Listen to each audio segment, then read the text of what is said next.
You know what blows my mind? The way we organize our workplaces today might actually be shaped by unconscious anxieties from decades ago. The story behind this discovery starts in post-war Britain, and it's absolutely fascinating. That's quite a claim.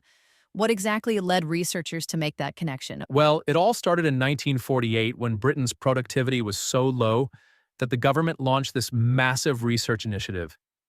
The Tavistock Institute secured funding for three groundbreaking projects that would completely transform how we think about workplace dynamics. So, what made these projects so revolutionary for their time? Get this. In their first project, they took six business professionals and basically turned them into human guinea pigs. These industrial fellows spent 2 years in therapy groups studying their own group dynamics while simultaneously conducting research. It was like the real world meets organizational psychology, but in the 1940s. That must have raised some eyebrows back then. How did they convince companies to let their employees participate in something so experimental? You know what's interesting is that companies were desperate for solutions. The second project really proved why. When Eric Trist studied coal mines, he found that identical jobs were being organized completely differently across locations, with huge variations in productivity. Hmm.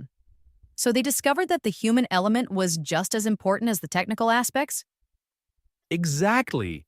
They called it the socio-technical system. This idea that you can't separate human psychology from workplace efficiency. And here's where it gets really interesting. When they applied these principles to nursing, they found that about 70% of trainees were dropping out because of psychological stress. Well, that's fascinating. So, the same principles that explained coal mining productivity could help understand healthcare worker retention? Right. And it led to this huge breakthrough at Glacier Metal Company, where Elliot Jacques discovered that workplace structures often serve as psychological defense mechanisms, like those annoying office procedures we all complain about. They might actually be protecting us from deeper anxieties. That actually explains so much about why organizational change is so difficult. People aren't just resisting new processes, they're protecting their psychological comfort zones. And get this, studies show that about 70% of organizational change initiatives fail, largely because they don't account for these psychological factors. A.K. Rice and Eric Miller later added another crucial piece with their open systems theory. How does that connect to modern workplace challenges? Well, think about remote work. Recent data shows that 58% of companies struggle with maintaining team cohesion in hybrid environments. These researchers showed that organizational boundaries and clear purpose are crucial for group function, which is exactly what many remote teams struggle with today.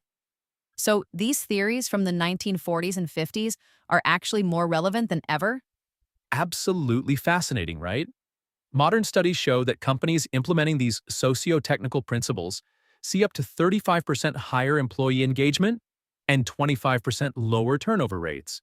The Tavistock approach has influenced everything from Google's team structure to Toyota's manufacturing systems. That's quite a legacy from what started as an attempt to boost post-war productivity.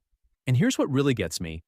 As we're facing new challenges like AI integration and the future of work, these insights about human psychology and organizational dynamics are becoming even more crucial.